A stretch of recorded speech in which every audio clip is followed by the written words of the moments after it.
لسه جاي من بره، واحلى حاجه اني قلت لسلمى هي اللي تعمل الغدا. مامي الحمد لله على السلامه. الله يسلمك يا حبيبتي. مامي انت جبتي اكل؟ انا ما جبتش اكل، انت عملتي اكل ولا لا؟ انا طلبت منك. انا ما لقيتش فراخ ولا لحمه في الثلاجه. يا سلمى اتصرفي يا سلمى، ده الساعه داخله على 4. طب معلش ممكن تعملي اي حاجه بسرعه؟ يعني هيبقى فطار ولا غدا؟ اي حاجه اي حاجه، يلا غيري بسرعه وانا مستنياكي. يلا يلا يلا يلا الا بالله. عارفين ما نقوش الزعتر بدل العجينه حطينا بيض، ولا عملنا فراخ ولا عملنا لحمه، بس عملنا اكله حرشه طعمه، فطار غدا عشاء في اي وقت، وتعمليها مره واحده في اليوم هتسد معاكي طول اليوم. اوعي تنسي العيش المحمص.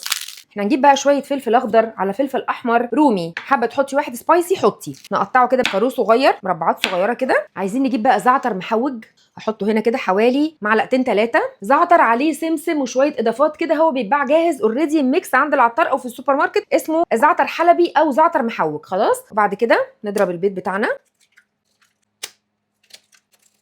شويه من الفلفل اللي انا قطعته كده، وميكس الحاجات دي كلها كده مع بعض. بنحضر حاجتنا الاول وبعدين نروح على البوتاجاز بقى نعملها كلها مع بعض. هحط ملح مش كتير، يعني مثلا على طرف المعلقه الصغيره. اقطع طماطم كمان، تسميها غدوه تسميها عشوه تفطري بيها، بس بجد حاجه تكون مختلفه شويه. ونقطع زيتون كمان، وكل الحاجات اللي انا بحضرها دي بقى هنستعملها دلوقتي على النار. فول بقى كده، احط فول بهرسه علشان لما نروح على النار يبقى مهروس جاهز. حطي بقى شويه عيش في الفرن او في الاير فراير يتحمصوا. اهي سلمى حمصته في الاير فراير يا جماعه. حط بقى شويه لبنه، او ممكن تبقى جبنه بيضه بالزبادي مضروبين مع بعض، مثلا جبنه فيتا او جبنه اللي هي قريش مثلا مضروبه في الخلاط مع شويه لبن وزبادي، المهم انها تبقى ناعمه كده. بس طبعا اللبنه لا يعلى عليها بصراحه. نرش بقى عليها شويه زعتر حلبي حلوين كده، وشويه من زيت الزيتون، ودي اسرع حاجه ممكن نعملها.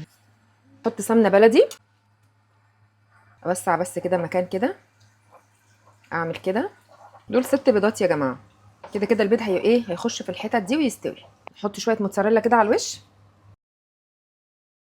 شويه زيتون كده، ثواني بس.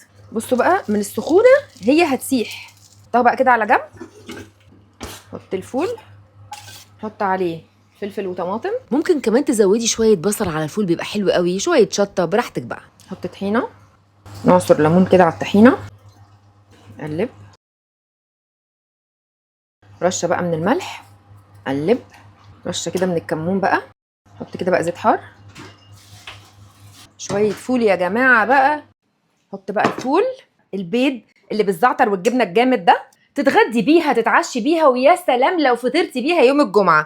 تعالي كلميني بقى على الجمال والحلاوه والريحه. بصي بقى لقمة الفول الطرية دي، لازم الفول يبقى طري وحلو كده، بجد بيفرق في الطعم قوي. تاكليه بقى بعيش طري بعيش كريسبي، المهم ان انت تاكليه وتعمليه بالطريقة دي. زيت الزيتون والزيتون نفسه على اللبنة مع شوية الزعتر مخليه طعمها عالي قوي وجميلة جدا جدا. انا عملت لكم بقى منقوشه بيض، انا سميتها كده خلاص. ليه واحده زيي عندها حساسيه بيض تاكل بيض، بس هو من جماله انا مش قادره اقاومه، طعمه حلو قوي بجد، لازم تجربوه. عارفين منقوشه الزعتر هي شبهها، بس هي منقوشه بيض، بدل العجينه حطينا بيض. اوعي تنسي العيش المحمص، بيحلي اي اكل. ولا عملنا فراخ ولا عملنا لحمه، بس عملنا اكله حرشه طعمه، وتعمليها مره واحده في اليوم هتسد معاكي طول اليوم. ولايك وشير لو عجبكم الفيديو. بحبكم قد الدنيا دي كلها، ما تحرمونيش من كومنتاتكم الحلوه، واشوفكم الفيديو الجاي حلوين.